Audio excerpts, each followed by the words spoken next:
Comme thème, nous voyons ce soir vivre le meilleur de Dieu en 2023 et pour toujours. Et j'espère, je sais que peut-être chacun de nous a peut-être certaines appréhensions juste à entendre ce thème. Nous allons le voir et nous parcourirons surtout la parole de Dieu comme nous en avons l'habitude. Alors, vive le meilleur de Dieu en 2023 et pour toujours. Alors, je pense que tout le monde souhaite effectivement vivre le meilleur de Dieu. Alors, depuis 2 semaines ou bien surtout la semaine passée, le week-end passé surtout, beaucoup de gens ont dit à d'autres personnes ou bien ont reçu d'autres personnes des vœux. Alors, bonne et heureuse année et tout, et tout, et tout. Et je sais que vous êtes assez adulte pour comprendre que les vœux en eux-mêmes n'ont aucun pouvoir de nous assurer une bonne année et une heureuse année. Alors, ensemble, nous voudrions voir ce soir comment est-ce que effectivement nous pourrons, par la grâce du Seigneur, effectivement, avoir ce bonheur durant l'année tel que nous le désirons. Et pas seulement un bonheur limité à une année, mais un bonheur qui dure pour toujours. Alors, nous allons lire ce texte pour commencer, Jérémie 17, le verset 7 à 8. Alors, je le disais tout à l'heure, nous allons surtout étudier la parole de Dieu comme nous en avons l'habitude. Pour ceux qui sont habitués à se creuser, vous savez que, bon, en tout cas, je ne suis pas trop expert en élaborer les 21 principes du bonheur ou les 7 secrets de, je ne sais pas, du bien-être. Mais ensemble, je pense que la parole de Dieu lui-même nous aidera à découvrir ces secrets et nous ne ferons que des points, des résumés de ce que nous recevons de la parole de Dieu ensemble. Alors, donc, Jérémie 17, le verset 7 à 8, ce qu'il y a ici est dans la version Louis II, qui dit « Béni soit l'homme qui se confie dans l'Éternel et dont l'Éternel est l'espérance. Il est comme un arbre planté près des eaux et qui étend ses racines vers le courant. Il n'aperçoit point la chaleur quand elle vient et son feuillage reste vert. Dans l'année de la sécheresse, il n'a point de crainte et il ne cesse de porter de fruits. » Alors, je ne sais pas, est-ce que quelqu'un a ce texte dans une autre version pour nous lire, notamment français courant ou parole de vie? Est-ce que quelqu'un veut bien nous le lire dans la version français courant ou parole de vie? Version français courant. Oui, vas-y, mon frère. Jérémie 17, verset 7 à 8. Mais je bénis celui qui met sa confiance en moi et cherche en moi sa sécurité. Il aura le même sort qu'un arbre planté près de l'eau, dont les racines s'étendent à proximité du ruisseau. Il n'a rien à redouter quand vient la chaleur et son feuillage reste vert. Même en année de sécheresse, il ne se fait aucun souci, il ne cesse de porter des fruits. Amen. Amen. Merci beaucoup. Alors, oui, nous avons entendu, et je sais que ce n'est pas pour la première fois que vous écoutez ce test. Alors, peut-être que même déjà dans cette année, vous l'avez entendu ou bien vous-même, vous l'avez déjà lu, peut-être. Alors, je voudrais une ou deux personnes, hein, juste pour nous dire très rapidement, 30 secondes par personne,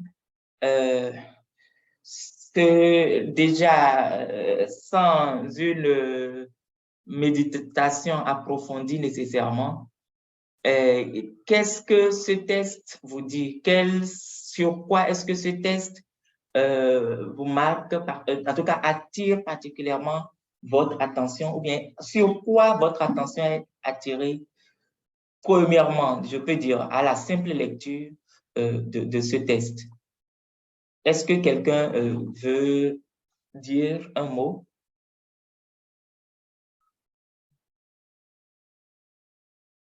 Oui?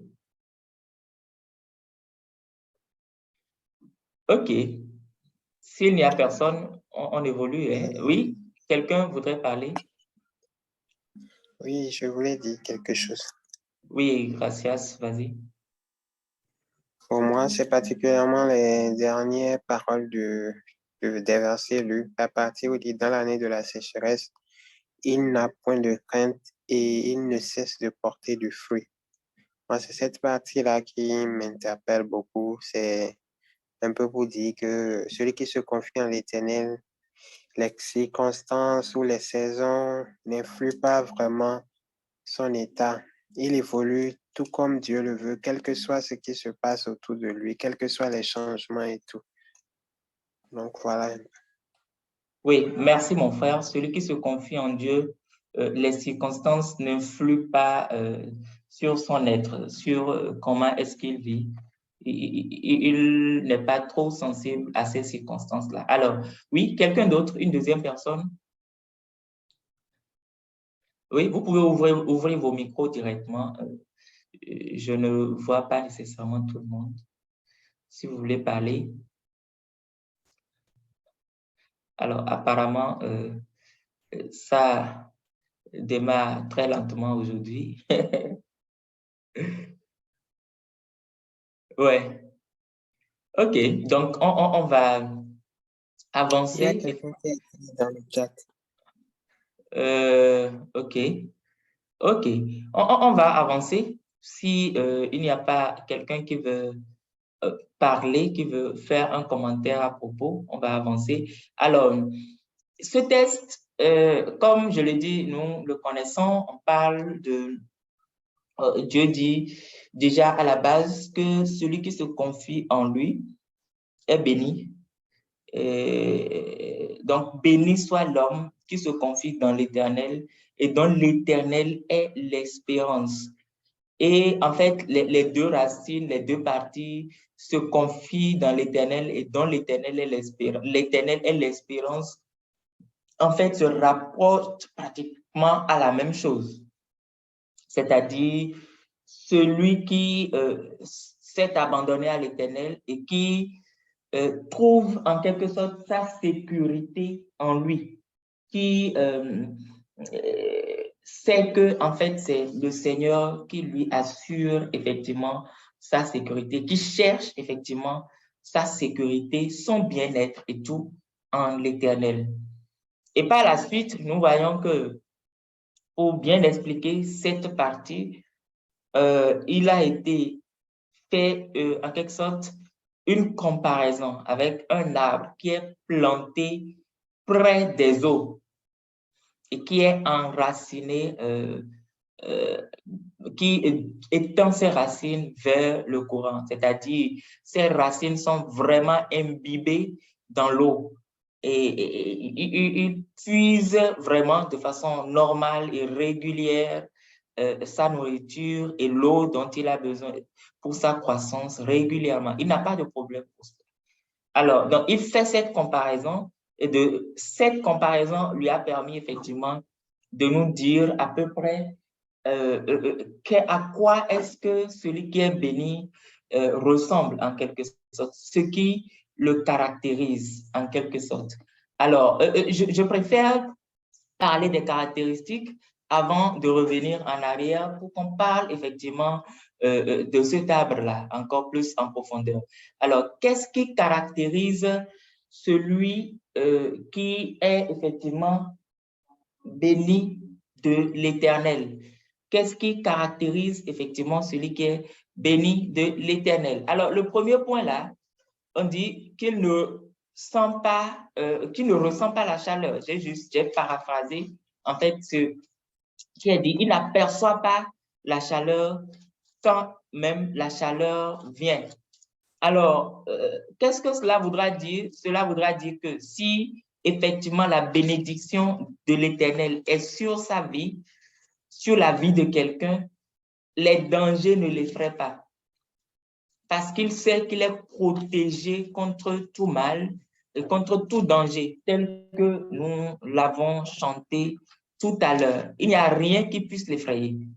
Et les chaleurs peuvent être intenses de n'importe quelle manière, mais lui, il sait qu'il est à la source de la fraîcheur. Et là, il n'est pas effrayé.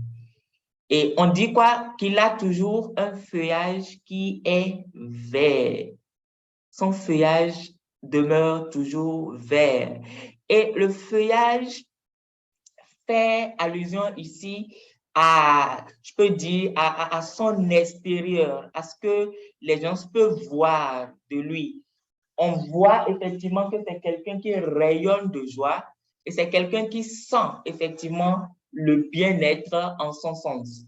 Il n'est pas perturbé, il ne dégage pas, comment on appelle, une mauvaise humeur à tout moment, mais il est heureux. On sent effectivement que celui-là, il vit dans un certain bien-être et dans une certaine joie de façon permanente. Et on dit, il ne craint pas l'année de sécheresse. Alors, le contexte, l'environnement autour de lui, les saisons ne l'effraient pas. Quelle que soit la saison, lui, il est en sécurité, il est rassuré. Alors, j'écoutais, comment on appelle, j'ai suivi une vidéo dans la semaine où on a fait en quelque sorte une compilation des vœux, de certaines parties des vœux des présidents de la République de la France depuis 2009. Et on remarque qu'à chaque année, ils disent cette année a été vraiment mauvaise. Cette année, on a eu vraiment beaucoup de problèmes dans l'année et que l'année prochaine, promet, sera meilleure. Et à la fin de l'année qui suit, ils disent encore cette année a été mauvaise. Nous sommes sûrs que l'année prochaine sera bonne. Et ainsi de suite jusqu'en 2022. Et c'est ainsi en fait que le monde fonctionne. Le monde s'attend à une année où il y a en tout cas une bonne saison pour pouvoir être à l'aise. Et alors que celui qui est effectivement béni de l'Éternel ne s'inquiète pas que ce soit une année de sécheresse ou pas. Il ne s'inquiète pas que les choses deviennent dures ou pas à un certain moment. Ce n'est pas son inquiétude. Pourquoi? Parce qu'il sait qu'il est ancré en quelqu'un qui le rassure. La conjoncture, l'inflation, ce n'est pas son problème. Cela ne l'effraie pas. Et ici, il est dit, il porte toujours de fruits. Alors, le fruit, il y a une différence entre le fruit et le feuillage. Le feuillage, c'est l'aspect externe, ce qu'on voit, on voit, les feuillages sont verts. Cet arbre est vraiment joli. Peut-être même qu'il y a des fleurs et tout. Mais les fruits, c'est un niveau un peu plus avancé. C'est non seulement lui, il est bien, il a le bien-être en lui, mais il est une source de bien-être aussi pour d'autres. Les fruits que porte un arbre ne profitent pas en premier à l'arbre, mais profitent à d'autres personnes. D'autres personnes peuvent cueillir, peuvent jouir de ce fruit-là. Donc, vous voyez, non seulement cette personne est en paix, il est en joie, il se sent, il est à l'aise, il est rassuré en permanence, mais il dégage aussi cette assurance autour de lui. Il est une source de bénédiction également autour de lui. Et c'est ce que celui qui est béni de l'Éternel est effectivement. Et vous voyez, en un mot, c'est que la personne est rassurée. La personne ne voit pas ses émotions, son humeur changer du jour au lendemain en fonction des circonstances. Parce que ce qu'il est ne dépend pas des circonstances, mais ce qu'il est dépend effectivement de Dieu, dépend effectivement de celui en qui il se trouve. Alors, revenons un peu en arrière maintenant pour voir quelles sont les conditions en fait pour être béni. Alors, pour qu'un arbre puisse avoir toutes ces caractéristiques que nous venons de citer, c'est que on a dit, le texte nous a dit clairement deux choses. Le texte nous a dit clairement deux choses. Première chose, c'est que l'arbre est planté près des eaux. L'arbre est planté près des eaux. Et dans la Bible, Jésus-Christ même nous a dit qu'il est l'eau de vie. Jésus-Christ même a dit qu'il est l'eau de vie. Et si nous sommes plantés près des eaux, c'est en réalité, ici, cela voudra dire celui qui est planté en Jésus-Christ. Celui qui est effectivement planté en Jésus-Christ. Et je voudrais lire quand même quelques-uns des passages. Nous n'allons pas lire tous les passages qui seront énumérés, mais je vais surtout peut-être demander à ce que peut-être vous preniez note et peut-être qu'après, vous les lisiez encore plus. Mais Romains 6, dans Romains 6, le verset 5, on voit effectivement cette notion de planter. Romains 6, verset 5, dit « En effet, si nous sommes devenus une même plante avec lui, par la conformité à sa mort, nous le serons aussi par la conformité à sa résurrection. » Planté en Christ, c'est-à-dire être ancré en lui, de sorte à devenir une même plante que lui. Alors, dans sa mort et dans sa résurrection. Certaines personnes peuvent voir déjà peut-être à quoi est-ce que cela, en tout cas dans quelle direction nous sommes en train d'aller et à quoi est-ce que cela peut faire allusion.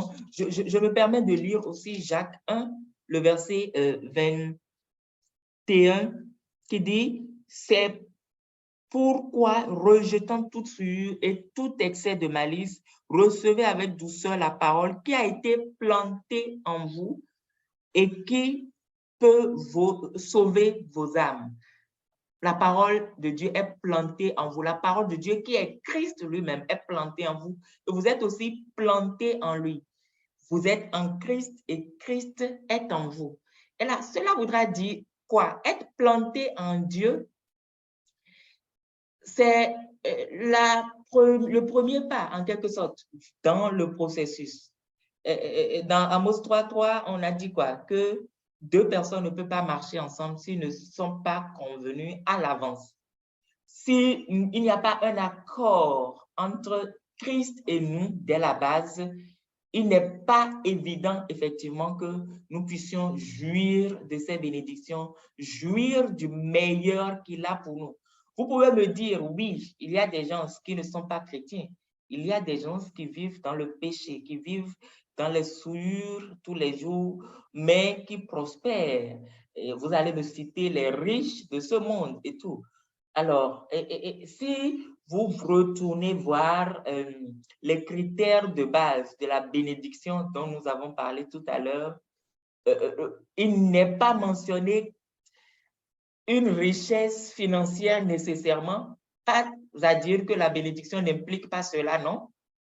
Mais c'est une bénédiction qui vient d'abord de l'esprit. Il y a une version anglaise du texte que j'ai lu qui a dit d'abord spirituellement, c'est-à-dire une bénédiction qui part de son esprit.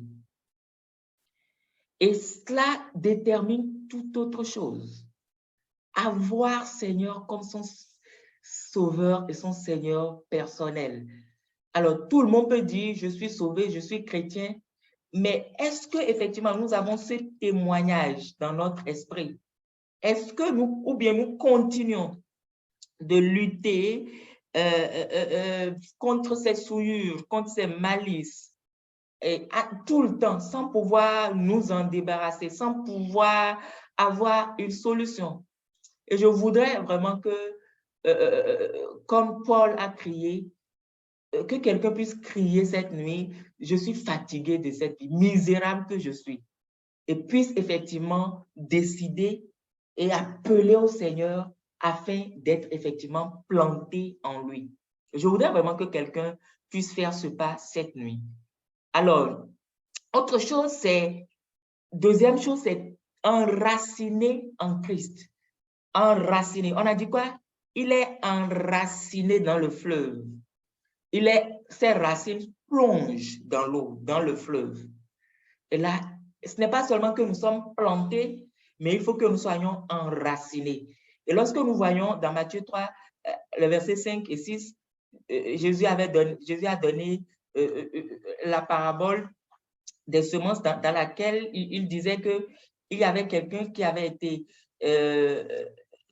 semé sur une terre il y avait du moins une semence semée sur une terre qui n'était pas trop bonne et la semence n'a pas pu trouver la possibilité de vraiment prospérer, de grandir, parce qu'il n'a pas pu s'enraciner, effectivement. Une chose est d'être semé, mais une chose est de pouvoir s'enraciner. Et je peux vous dire, vous pouvez proclamer que vous êtes chrétien, mais si vous n'allez pas à ce niveau où vous allez être réellement enraciné dans le Seigneur tel qu'il le désire, ce n'est pas évident que vous puissiez expérimenter le plein bonheur, le meilleur que le Seigneur a en réserve pour vous. Ce n'est pas évident. Et lorsque nous voyons dans Colossiens 2, versets 6 et 7, nous allons lire cela. Colossiens 2, versets 6 et 7. Colossiens 2, 6 et 7. Oui, je peux le lire directement. Colossiens 2, 6.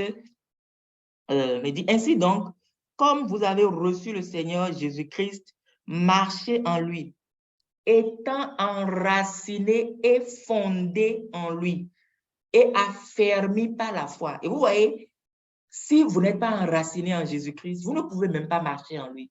Il faut être enraciné en lui avant de pouvoir marcher en lui, marcher avec lui, affermi par la foi d'après les instructions qui vous ont été données et abonder en action de grâce. Et c'est là que c'est vraiment important. Croître et enraciner en Christ, qu'est-ce que cela signifie? D'abord, c'est croître dans sa connaissance et dans la communion avec lui. Croître dans sa connaissance et dans la communion avec lui. Et nous ne pouvons pas croître dans la connaissance de Dieu et dans une communion avec lui sans la parole de Dieu. La parole de Dieu nous permet de connaître qui il est au jour le jour. Et si le processus d'enracinement est comme une réaction chimique, je peux dire que la parole et la prière seront les substrats et le Saint-Esprit sera effectivement le réactif qui pourra nous conduire effectivement à cela. Cela voudra dire quoi? Nous cherchons à grandir en lui, dans la communion avec lui, mais il ne suffit pas juste de lire la parole, mais il convient également de se laisser entièrement au Saint-Esprit. Chaque fois que tu viens devant lui, demande à l'Esprit de Dieu de révéler Christ à toi. Seul l'Esprit de Dieu connaît les profondeurs de Dieu et seul lui peut révéler ces profondeurs à qui effectivement vient effectivement à lui et lui demande. Alors, enraciné en Christ, lorsqu'un arbre est enraciné quelque part dans une terre, c'est qu'il tire sa nourriture de cette terre. La sève lui provient de cela. Cela voudra dire quoi? Il dépend de cette terre-là pour sa vie tout entière. Et il faut que vous arriviez à ce que Christ devienne effectivement votre unique source. Votre source, ce n'est pas le travail. La source de votre bien-être, ce n'est pas votre travail, ce n'est pas vos études. Mais ce sont des moyens que le Seigneur peut utiliser pour vous bénir. Votre source de bien-être, ce n'est pas le gouvernement, ce n'est pas la situation économique, non. Votre source de bien-être, ce n'est rien de tout cela, mais c'est Christ. Et il faut que vous arriviez à cultiver cette relation avec lui, s'enraciner en lui, jusqu'à ce que votre vie se perde en lui. Il y a un cantique qui dit cela. Jusqu'à ce que vous allez profondément en lui, jusqu'à ce que votre vie entière se perde en Christ. Et vous ne pouvez pas agir sans lui. Vous ne pouvez pas vous permettre de faire des choses sans lui. Et je voudrais que ce soir, à l'issue de cette rencontre, quelqu'un puisse décider, je voudrais vraiment agir cette année sous le contrôle de l'Esprit de Dieu. Je voudrais que chacune de mes actions soit inspirée par l'Esprit de Dieu. Vous allez peut-être dire que c'est difficile, mais je peux vous dire, c'est possible. Et lorsque, effectivement, nous nous y engageons, le Seigneur est disponible, son Esprit est disponible pour nous y aider. Alors, nous allons, après cette introduction, alors, j'ai déjà fait 25 minutes, mais je dis quand même que c'est une introduction. Ne soyez pas, n'ayez pas peur, on finira dans le temps.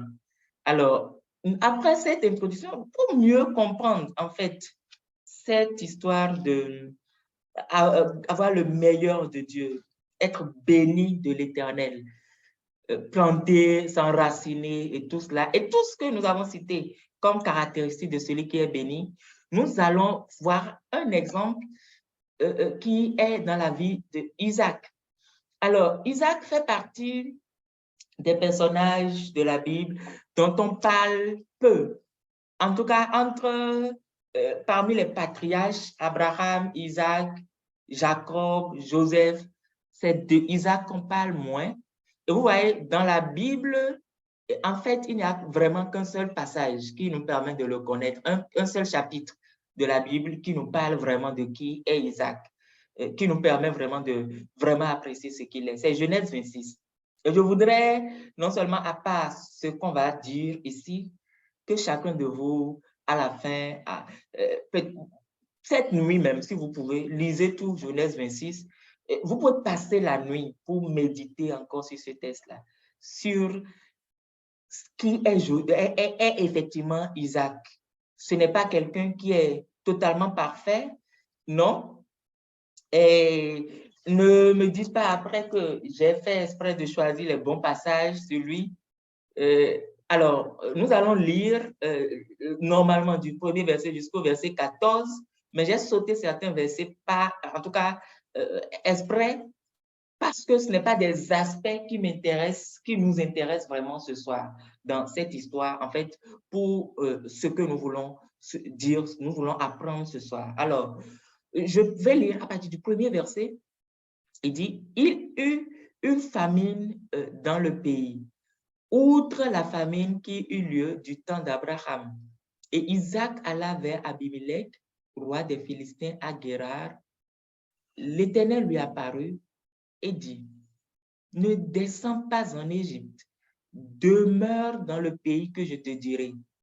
Séjourne dans ce pays-ci, je serai avec toi et je te bénirai, car je te donnerai toutes ces contrées à toi et à ta postérité, et je tiendrai le serment que j'ai fait à Abraham, ton père.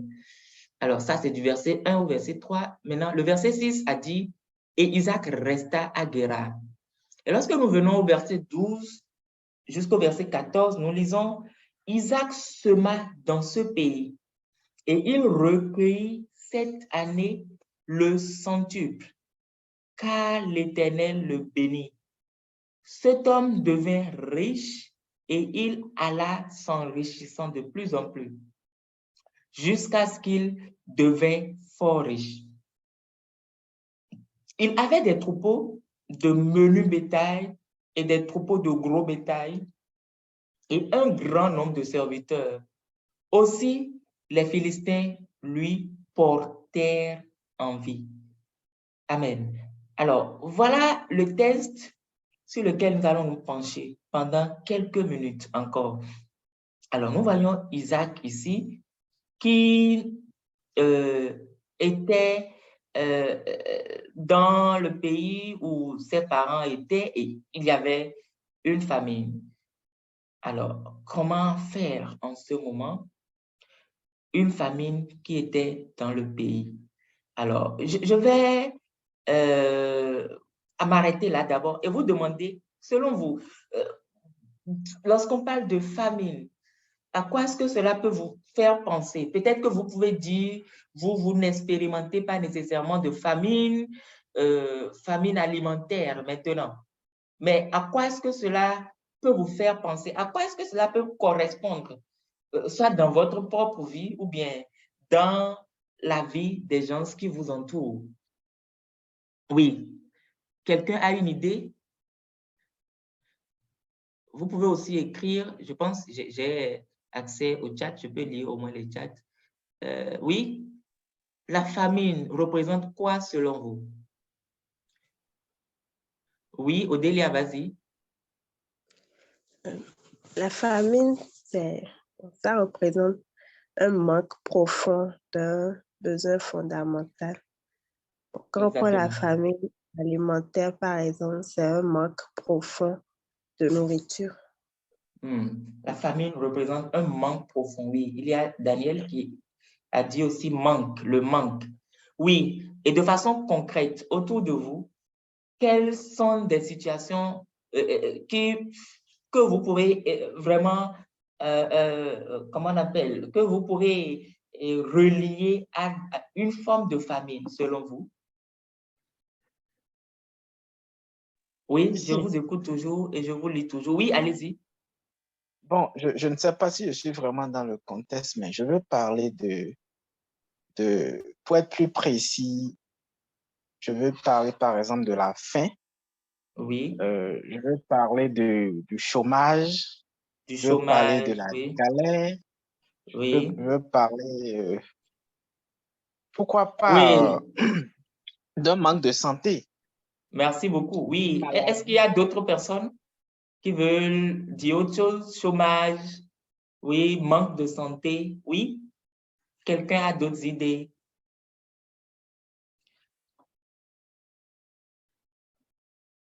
Oui. Qu'est-ce qui peut vous amener à fuir un pays ou bien à fuir un lieu, par exemple, ou à fuir une situation dans laquelle vous étiez? Le manque de paix aussi. Le manque de paix. Le manque de paix. La guerre. La guerre fait beaucoup de déplacés. La guerre fait que les gens fuient aussi. Alors, quelque chose de très simple que nous pouvons retenir représentant la famille dans ce contexte, c'est toutes sortes de situations indésirables et qui compliquent la vie. Fermez les yeux sur les fautes. Toutes sortes de situations que nous ne désirons pas, mais qui compliquent notre vie. Qui est-ce qui désire la guerre? Bon, en tout cas parmi vous, je sais qu'il y a des gens dans ce monde qui ne vivent que de la guerre, mais l'homme naturel, l'homme normal, n'est pas à l'aise au milieu de la guerre. Lorsqu'il y a des catastrophes naturelles, on n'est pas à l'aise. Lorsqu'on est malade, on n'est pas à l'aise. Le chômage, on n'est pas à l'aise. Alors, tout cela représente des formes de famine. Alors, Isaac avait fait face à la famine et Dieu lui a donné des instructions. Dieu lui a donné trois principes, trois instructions. Il dit, ne va pas chercher en Égypte, premièrement. Ne va pas chercher, ne va pas en Égypte, excusez-moi. Ne va pas en Égypte. Dieu lui donne clairement cet ordre. Qu'est-ce qui peut amener Dieu à dire vraiment cela à Isaac? C'est vrai, l'objectif, ce n'est pas d'étudier de façon approfondie la vie d'Isaac, mais je pense quand même que cette précision vous aidera peut-être à mieux comprendre. Son père avait fait face à la même situation des années avant. Et vous savez qu'Isaac a été vraiment proche de son père. Et je suis sûr qu'il a entendu l'histoire là. Et Isaac, son père lui avait dit, oh, pendant ce temps, j'étais allé en Égypte. mais malgré tout, ça ne s'était pas bien passé. Mais il était dans des conditions où il pourrait facilement être enclin à penser à aller en Égypte dans cette situation. En son temps, son père n'a même pas cherché à écouter Dieu. Il est allé en Égypte. Et ce qui est arrivé. C'est après qu'il est revenu à Dieu. Et Dieu a devancé les faits et a dit à Isaac, je te préviens, ne va pas en chercher de solution en Égypte. Et l'Égypte, dans la Bible, représente en fait le monde, représente une condition éloignée de Dieu. Et vous savez, lorsque les situations deviennent difficiles, lorsque les épreuves s'accumulent, lorsque ces manques-là deviennent de trop, on n'hésite pas à chercher dehors. Et vous savez, lorsque je prends, je ne sais pas si c'est comme cela dans tous les pays francophones actuellement, mais au Bénin, particulièrement ces dernières semaines, surtout l'année passée, je sais qu'il y en avait, mais cette année, j'ai senti qu'il y a vraiment de plus en plus d'exode des gens, surtout des médecins, pour aller en France. Et les choses deviennent même de plus en plus faciles pour qu'ils aillent, pour étudier, bon, pas nécessairement pour étudier, mais pour travailler et tout.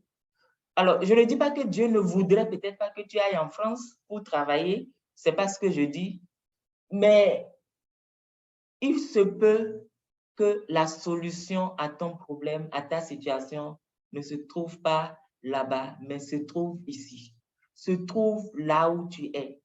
Et au-delà d'un Égypte physique, que les situations ne t'amènent pas à t'éloigner de Dieu, sous toutes ses formes. Que les situations ne t'amènent pas à t'éloigner de Dieu. Paul a dit, qui pourra nous éloigner de l'amour de Dieu? Et je voudrais que, après là, vous relisiez ce texte. Romains 8, vous pouvez lire à partir du verset 28 jusqu'au verset 39, même, je pense. Jusqu'à la fin, vous pouvez lire. Qui nous sépara? Il a cité des choses. Et que rien ne vous sépare de Dieu. Que rien ne vous amène à chercher ailleurs. Et vous allez voir pourquoi tout à l'heure. Alors, après cela, Dieu lui a dit, installe-toi dans le pays que je t'indiquerai. Installe-toi dans le pays que je t'indiquerai. C'est-à-dire, Dieu même a dit, je vais te placer quelque part. La situation est de telle sorte maintenant, mais, pardon, ne cherche pas une solution toi-même. Aie juste confiance en moi, je vais te placer quelque part. Et ce quelque part, installe-toi là où je t'indiquerai, représente juste être installé et rester dans sa volonté, dans la volonté du Seigneur. Rester dans la volonté du Seigneur, là où Dieu te place. Et sache que si tu es là où Dieu te place, il n'y a pas de raison que la bénédiction de Dieu qui t'est réservée ne t'atteigne pas. Et ne sois pas pressé aussi. Alors, par la suite, il a dit, séjourne là, séjourne dans ce pays-là, là où je vais t'indiquer là, séjourne là. Alors, tu peux juste t'installer, tu peux juste y aller pour quelques jours et tout, mais il dit non, reste. Si possible même là, construis une maison là, fais demeure là. Donc, c'est qu'il demandait à Isaac en quelque sorte de s'affermir. Et à nous aujourd'hui, le message, c'est de s'affermir dans sa volonté, de ne pas avoir même pas être pressé de fuir, ne même pas être pressé de s'échapper de cela. Peut-être parce que tu ne vois pas les choses aller rapidement comme tu aurais pensé dès le départ. Et Dieu te dit, ne fuis pas, reste là, reste là, reste là. Et lorsque nous lisons Ésaïe 28, verset 16, il a dit quoi? Celui qui met effectivement sa confiance dans la pierre angulaire, là, n'aura même pas acte de fuir. Si tu t'affermis vraiment en lui, tu n'auras même pas acte de fuir. Ésaïe 28, verset 16. Je pense que vous pouvez le lire après. Séjourne-y. Donc voilà 3 instructions très claires. Ne va pas en Égypte, va là où je t'indiquerai, va selon ma volonté, et reste là, séjourne là. Voilà. Et à cela, s'est ajouté des promesses aussi. Des promesses, beaucoup de promesses que je résume en deux. Premier, Dieu a dit, je serai avec toi. Je serai avec toi. Et je peux vous dire, je ne sais pas si vous avez fait l'expérience, mais il n'y a rien de plus rassurant que d'entendre de la part de Dieu, je suis avec toi ou je serai avec toi. J'ai entendu cela dans des moments critiques de ma vie et je sais vraiment ce que ça vaut. Comment est-ce que cela te rassure? Vas-y seulement, n'aie pas peur, avance. Je serai avec toi. Et le fait est que le Seigneur ne pourra t'assurer sa présence que là où lui-même il te place. C'est-à-dire lorsque tu es dans sa volonté. Si tu es hors de sa volonté, il n'y a pas d'engagement, il n'aura pas d'engagement envers toi. Mais si tu es dans sa volonté, sois rassuré, mon frère, ma soeur, qu'il est avec toi. Alors, deuxième promesse, c'est « je te bénirai ». Et il a cité pour beaucoup d'autres bénédictions. Je vais t'enrichir, je vais te donner de postérité et tout. Je te bénirai. Et nous voyons, je te bénirai est venu après, je serai avec toi. Et beaucoup parmi nous, aujourd'hui, nous voulons chercher des bénédictions en dehors du Seigneur. Et la vraie bénédiction ne pourra effectivement nous venir que lorsque nous sommes avec Dieu et lorsque Dieu est avec nous, lorsque nous obéissons à Dieu. Et justement, nous parlerons de l'obéissance d'Isaac. Après les instructions et les promesses de Dieu à Isaac, Isaac a obéi. Comment est-ce qu'il a obéi? C'est clair, la Bible a dit, il s'établit à Guérar. Il s'établit là où le Seigneur lui a dit. Guérar n'était pas un lieu facile. Si vous lisez tout le chapitre 26, là, vous allez voir que c'est un lieu même où, même en dehors même de la période de famine, là, c'est même difficile de trouver de l'eau. Alors, mais le Seigneur t'envoie là. Et c'est là qu'il te dit, va et siège là, reste là-bas. Va et reste là-bas. Je me rappelle, surtout le premier moment où je suis venu ici, plusieurs personnes m'ont demandé, oh, qu'est-ce que tu es allé chercher au Togo? Le Bénin, 1000 fois mieux que le Togo. Qu'est-ce que tu es allé chercher au Togo? Mais je sais que je ne suis pas venu ici par moi-même. Je sais, je ne maîtrise pas tout. Clairement, je ne peux pas dire que je connais tout ce pourquoi Dieu m'envoie ici. Mais une chose dont je suis sûre, c'est qu'il a voulu que je sois ici et qu'il est avec moi. Isaac s'établit à Guérar. Et la Bible dit, il sema cette année-là, l'année de famine. Donc, vous voyez, non seulement l'endroit n'est pas un endroit propice, mais la période, c'était une période de famine. Et qui dit famine, souvent, c'est associé souvent à la sécheresse, à moins qu'il y ait d'autres facteurs comme guerre et tout. Mais il n'y avait rien de tout cela. Donc, probablement qu'il y avait une intense sécheresse en ce moment-là. Mais la Bible dit quoi? Il sema. Il sema cette année-là, là où Dieu lui a envoyé. L'a envoyé. Il a semé, malgré les conditions qui étaient vraiment défavorables. Il a semé en obéissant à Dieu. Et cela peut sembler bizarre. Comment est-ce que je peux semer dans saison sèche et tout? Et je suis sûre qu'il n'a pas seulement semé. Et je vais y venir peut-être tout à l'heure. Je suis sûre qu'il a beaucoup travaillé. Et lorsque vous voyez la suite, vous voyez comment est-ce qu'il avait carrément une chasse à l'eau.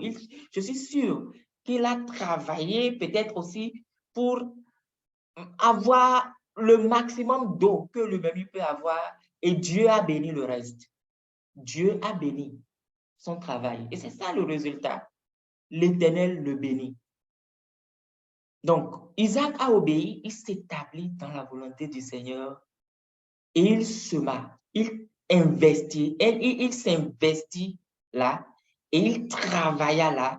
Il donna le meilleur de lui-même selon les instructions du Seigneur là où il est. Et lorsque nous parlons de bénédiction, je sais que le week-end passé, il y a eu tellement de paroles de bénédiction qui sont adressées. Et l'année prochaine, le 31 décembre, les gens vont être surpris que rien n'a changé. Pourquoi? Parce qu'ils n'ont pas entendu Dieu. Dieu veut effectivement que vous posiez des actes concrets.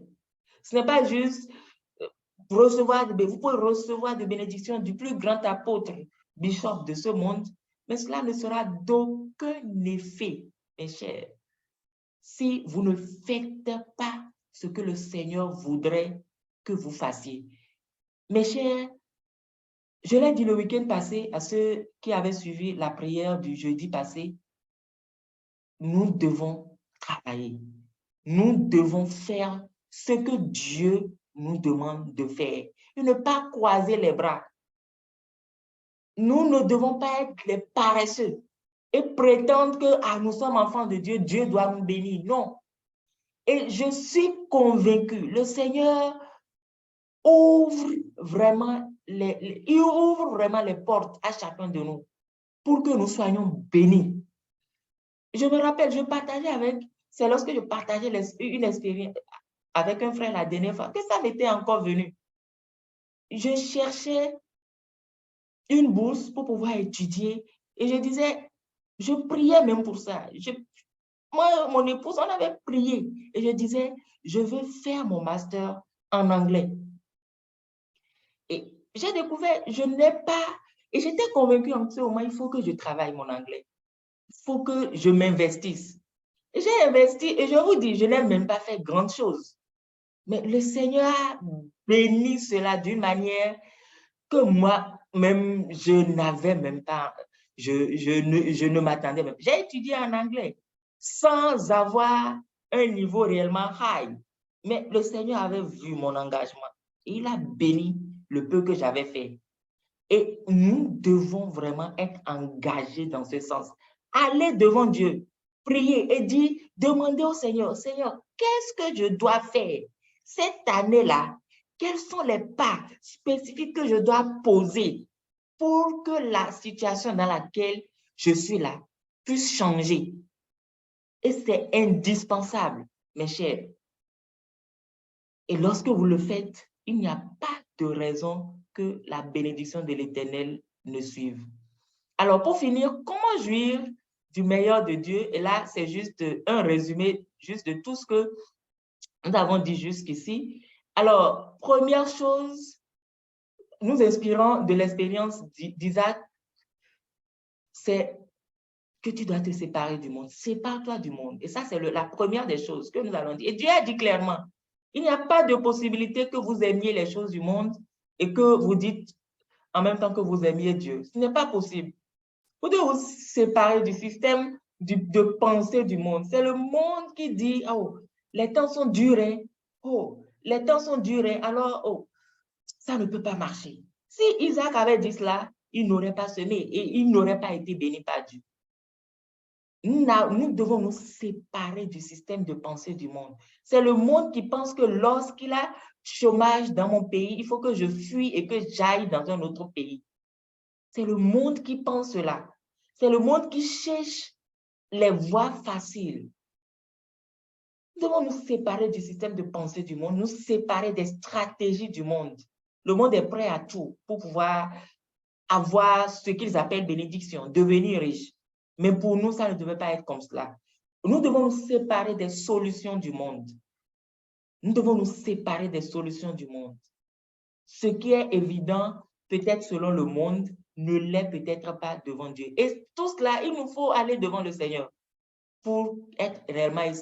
Si nous ne sommes pas enracinés, ce n'est pas possible. Si nous ne demeurons pas en Dieu, ce n'est pas possible. C'est pourquoi la deuxième chose, c'est qu'il faut que nous demeurions en Christ.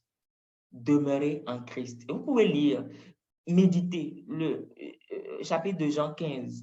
Il y a tellement de choses à tirer de là. Première des choses, c'est d'abord apprendre à demeurer dans son amour. Et nous, chrétiens, quelque chose qui nous manque le plus dans la vie chrétienne, c'est que nous n'avons pas appris, surtout en Afrique, surtout dans nos pays, nous n'avons pas appris à jouir d'un Dieu qui nous aime. Nous n'avons pas appris à reconnaître et jouir pleinement de l'amour du Seigneur pour nous. Nous n'avons pas appris cela et c'est un problème réellement. Et là, je peux vous dire, je peux passer un mois d'enseignement pour qu'on puisse développer cela, pour qu'on puisse mieux voir qu'est-ce que cela voudra dire. Mais c'est à nous tous, apprendre à demeurer dans l'amour du Seigneur. Alors, Jean 15, verset 9, Jean 15, verset 9 dit ceci, il dit, comme le Père m'a aimé, je vous ai aimé, demeurez dans mon amour, demeurez dans mon amour. Dieu a dit, je vous ai aimé, demeurez dans mon amour. Dieu m'aime assez pour me donner son meilleur. Dieu m'aime assez pour changer ma situation actuelle. Dieu m'aime assez pour que ce fiancé ou bien cette fiancée que je cherche, qu'il me donne cela simplement sans que je ne passe pas par des voies détournées, par des malices, des ruses humaines. Dieu m'aime assez pour pouvoir à tous mes besoins. Et nous devons apprendre à vivre ce Dieu qui nous aime. Demeurer dans sa parole aussi. Demeurer dans sa parole. Et que sa parole aussi demeure en nous. Demeurer dans la parole de Dieu, mais aussi que la parole de Dieu demeure en nous. Et là aussi, c'est important.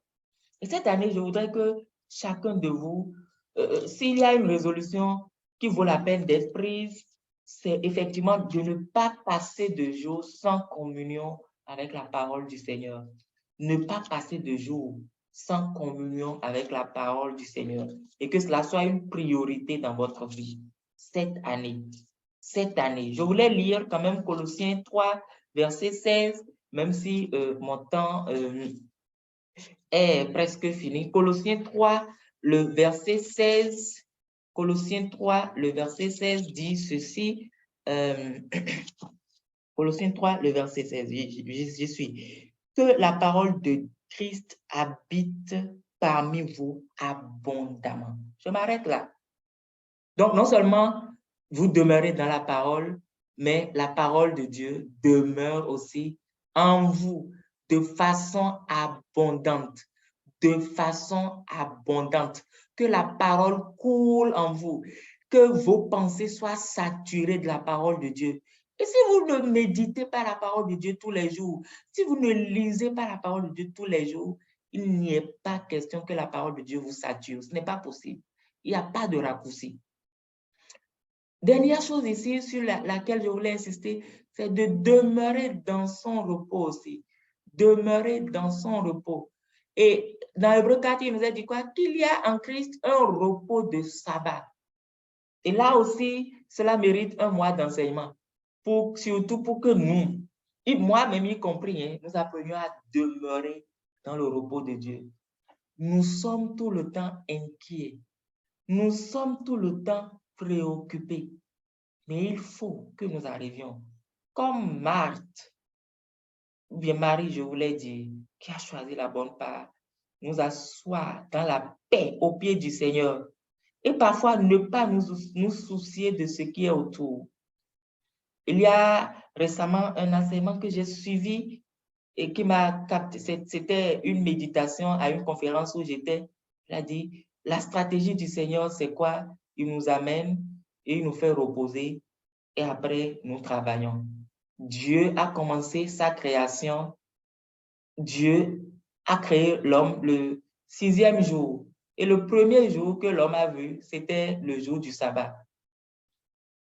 Dieu sait pourquoi il a fait cela.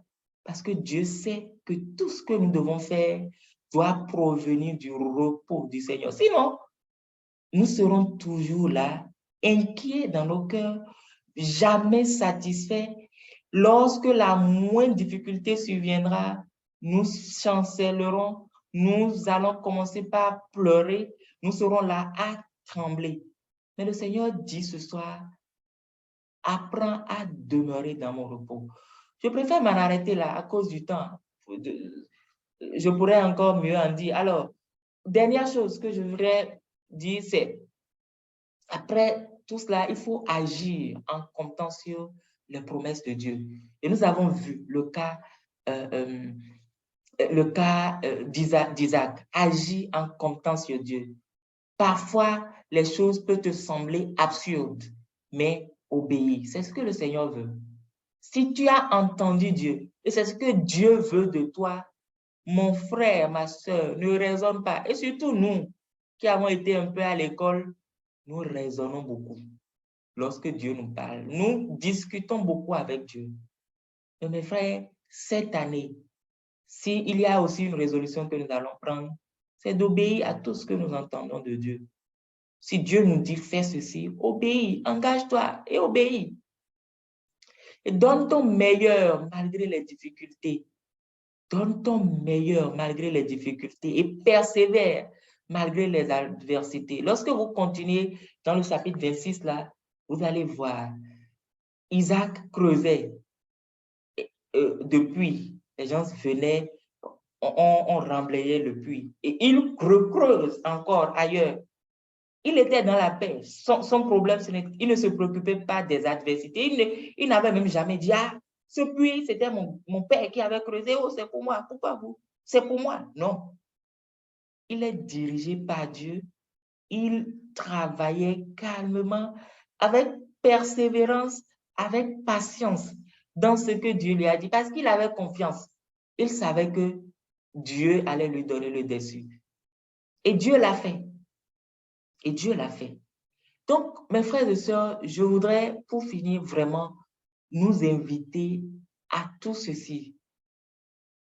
Soyons vraiment plantés dans le Seigneur. Si nous ne le sommes pas encore, si ta vie chrétienne est une vie chrétienne de nom, si tu as cette sensation, ce sentiment d'insécurité tout le temps, et dès que tu commences par voir que 500 commence par marquer dans ta poche, tu ne sais plus dans quel état te trouver et tout, tu as réellement besoin d'être planté en Dieu, tu as réellement besoin d'être enraciné en lui. Et c'est alors que tu pourras résister à la sécheresse, ton feuillage pourra toujours être vert, et tu pourras porter des fruits autour de toi. Et c'est ce que Dieu veut. Jean 15, verset 8 nous dit quoi? Que si nous portons de fruits, c'est là que le Père est glorifié. C'est là que le Père est glorifié. Je voudrais lire cela pour finir. Jean 15, le verset 8, il dit, si vous portez beaucoup de fruits, c'est ainsi que mon Père sera glorifié et que vous serez mes disciples. Donc, le meilleur de Dieu, ce n'est pas que pour vous, c'est que vous soyez bénis et que vous soyez aussi une source de bénédiction pour les autres. Que le Seigneur vous bénisse.